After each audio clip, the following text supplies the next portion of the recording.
కందిరీగా మా రామ్ ఎనర్జెటిక్గా చేసిన ఈ సినిమా ఈ నెల 12న విడుదలవుతుంది. ఆ సినిమాకు సంబంధించి థియేటర్ ట్రైలర్ని ఈ రోజున విడుదల చేయబోతున్నాం. ఆల్రెడీ అన్ని థియేటర్లకు పంపించడం జరిగింది. ఈ రోజు నుంచి అన్ని థియేటర్లో ఈ సినిమా ట్రైలర్ ప్రదర్శించబడుతుంది. ఈ సినిమా ఈ నెల 12న విడుదలవుతుంది. Thank you. మేము జనరల్గా ఏదైనా స్క్రిప్ట్ ప్రొడ్యూసర్స్కి మేము చెప్పినప్పుడు వినిపించినప్పుడు స్క్రిప్ట్ అంతా విన్న తర్వాత అంతా బాగుందండి, ఇందులో కొంచెం కామెడీ తగ్గింది, లేకపోతే కొంచెం మాస్ ఉంటే బాగుంటుంది, ఇంకో 2 ఫైట్స్ ఉంటే బాగుంటాయి అంటే స్క్రిప్ట్ బెటర్మెంట్ కోసం చెప్తుంటారు.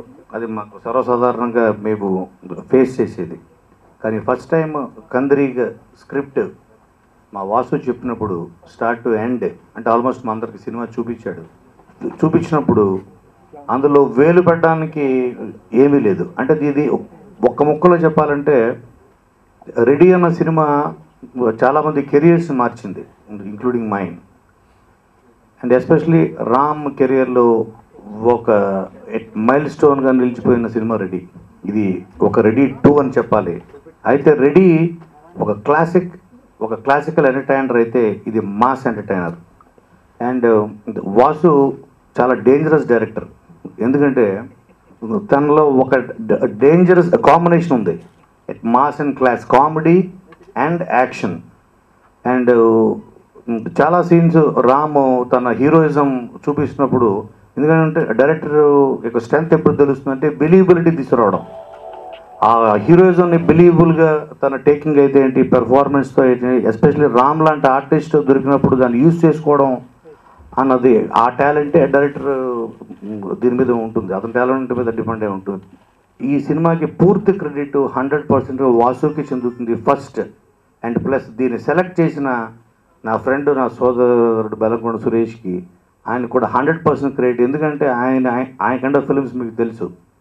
సో ఆయన ఈ స్క్రిప్ట్ విన్న వెంటనే ఫస్ట్ నాకు ఫోన్ చేసి this is super hit film, ఒకసారి విను అని చెప్పినప్పుడు తన కన్విక్షన్ ఎందుకు అలా చెప్పాడు అని నేను విన్న తర్వాత అర్థమైంది. చూసిన తర్వాత మీ అందరికీ అర్థమవుతుంది.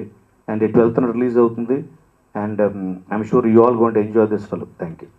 ఈ కందిరీగ సినిమా నేను కథ చెప్పినప్పుడు ఫస్ట్ టైం సీరియస్గా రూపే చేశారని, ఈ సినిమా ఎలా ఉంటుందో రేపు చూసిన తర్వాత నేను మాట్లాడతాను. కందిరీగ సినిమా టోటల్ క్రెడిట్ అంతా సురేష్ గారు. మేము షూటింగ్లో సీన్ ఇచ్చిన తర్వాత యాక్ట్ చేసేటప్పుడు శ్రీనివాస్ గారు, దానికి తోడు రామ్ గారు ఇక రాకెట్కి ఒత్తుకి నిప్పెట్టినట్టు అనమాట. కందిరీగ కుడితే ఎంత బుబ్బుగా పెయిన్గా ఉంటుందో సినిమా రిలీజ్ అయిన తర్వాత హిట్ కూడా అదే రేంజ్లో ఉంటుంది. Thank you. నాకు ఇప్పుడు దాకా అంత టెన్షన్ అనిపించలేదండి. అందరూ ఇక్కడ అంత పొగిడేసిన తర్వాత ఇప్పుడు కొంచెం తెలిసిపోతుంది. కూడా thanks a lot for all the wonderful compliments. మీరు చెప్పినట్టు ఒక సినిమా చూసిన తర్వాత నేను ఒక జనరల్ ఆడియన్గా సినిమా చూసాను. నా సినిమా అన్నట్టు కాకుండా ఒక జనరల్ ఆడియన్గా సినిమా చూశానండి. లైక్ యూ సెడ్, ఈ సినిమాలో ఇంకొంచెం కామెడీ ఉంటే బాగుండు, ఇంకొన్ని ఫైట్స్ ఉంటే బాగుండు, ఇంకొంచెం సాంగ్స్ ఉంటే బాగుండు అనిపిస్తుంది జనరల్గా. కానీ ఈ సినిమాలో ఒక లోటు ఉంది. ఈ సినిమా ఇంకొంచెం సేపు ఉంటే బాగుండు అనిపించింది. కానీ తెలియలేదంతా. So I'm really happy to be a part of this film. And like I said, ఈ స్క్రిప్ట్ సెలెక్ట్ చేసిన బెల్లంకొండ సురేష్ గారికి, ఆయనకు భారీగా ఉంటుంది సినిమా. అండ్ ఈ సినిమా కందిరీగ అనేది కందిరీగలా తీసినందుకు mass you rock. Thanks for coming.